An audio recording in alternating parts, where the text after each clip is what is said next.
皆さんこんにちは。スタジオのアイジさんの木村です。今回はちょっと、いつものカメラの話題とは違うんですけども、アート、ライフ、ミュージック、そのライフに、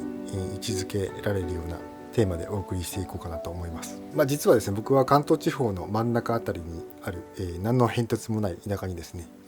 僕の実家があるんですけども、もともと昔から、農家として農家というか百姓でやっていたんですけども、わりかし土地もあるし、古い方の古民家のお家もあるし、山もあるんですね。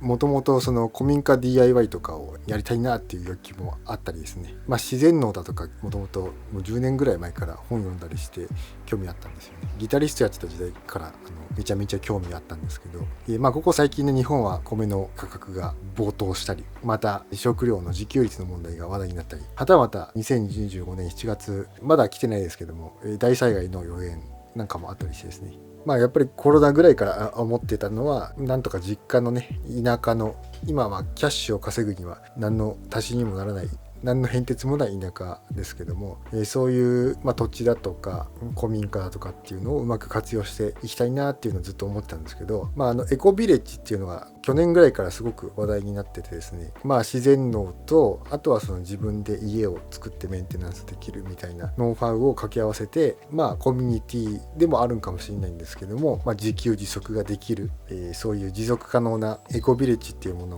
を、実家でね作れたらいいなってずっと思ってるんですけども、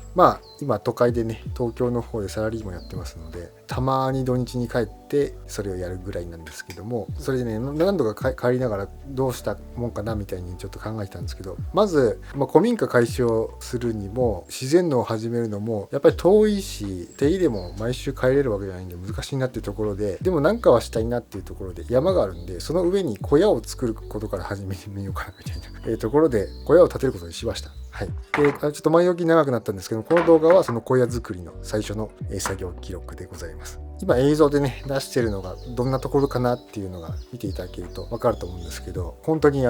特に名物もないような田舎のただの田舎で、もう本当つまんない田舎なんですけど、やっぱりこう緑がね多くてね、空気も綺麗で綺麗なところですので、活用していきたいなっていうか、映像で見てる感じの場所ですっていうところですね。で小屋作りから始めて順次エコビレッジプロジェクトみたいにしていきたいので、順次ですねお手伝いさんも募集していまして、その参加を検討されている方、もしこれご覧になってたら、どういう場所で作ってるのかっていうのを検討材料にしてみてくださいっていう感じですかね。じゃあまずですね、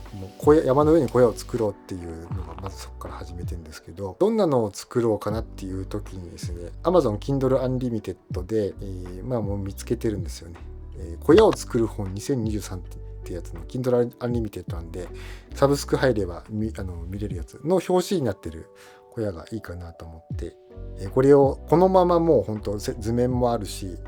作り方も書いてあるんで、このままこれを実践してみようかなと思います。ただ書いてあるんですけど、数人でやっぱりこれ作るもんなんで、人は集めてこなきゃいけないんですけど、とりあえずですね、一発目は一人で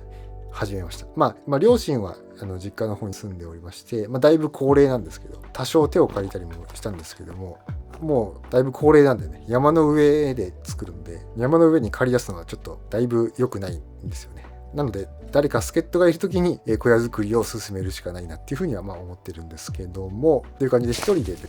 山の上にこうやって進んでいくわけでございます。はい。でほとんどもう土台の材料をもう運ぶことでゴールデンウィークの3日間を費やすような感じで行きました。でその山の上っていうのが、一言で山の上って言ってるんですけど、どんぐらい大変かっていうとですね、今ご覧になっているような感じで、片道15分ですねの山道を、こういった石ころ、ピンコロですね、羽根付きピンコロ12個、持って上がるわけなんですよね。これ1日、羽根付きピンコロを中腹まで上げるのにもう3時間ぐらい午前中の3時間ぐらいかかったんで、休み休みにやるんですけど、一人だとねやっぱりね3往復ぐらいしたら死んでしまうんですよね。はい、で結局土台のパーツ、木材と羽根付きピンコロ、途中から雨降っちゃったりしたんで中断したんですけども、2日とちょっとで材料を上に運ぶだけで終わりました。はい、ただその小屋を作ろうとしている山の頂上の部分、だいぶ頂上と平べったくて、もう木々がこうそびえてて、昔からこうヒノキと杉をですね建材に使うっつうので、昔植えてたやつの間伐してないような景色が続くんですけど、本当はこれ多分林業のプロの人とかに見せると、これは絶対荒れてて放置されてるような場所で、下草も育ってないし、もしかしたら地盤的にも良くないかもしれないんで、専門家をね一回連れてってちょっと見てもらったり、自分でチェーンソーを借り出してね、木材として使うにも切り出して乾燥させる工程ももしかしたらね先にやっといた方がいいかもしれないですけど、そんなことも考えてますね。で古民家もちょっと今回の動画ではまだ出さないんですけど、古民家も、結構広めの昔お蚕を作ってたような昭和のね、明治にできたところに増築して昭和っぽい感じの古民家もありますので、そっちもねなんとかしたいんですけど、一旦小屋作りかなを完了させて、何かしらの目印っていうかな、キャンプできるような目印みたいなのがあるといいかなって思って、古民家と一緒に古いその農家やってた頃の作業スペース、バラック等々ありまして、その前でねキャンプもできるので、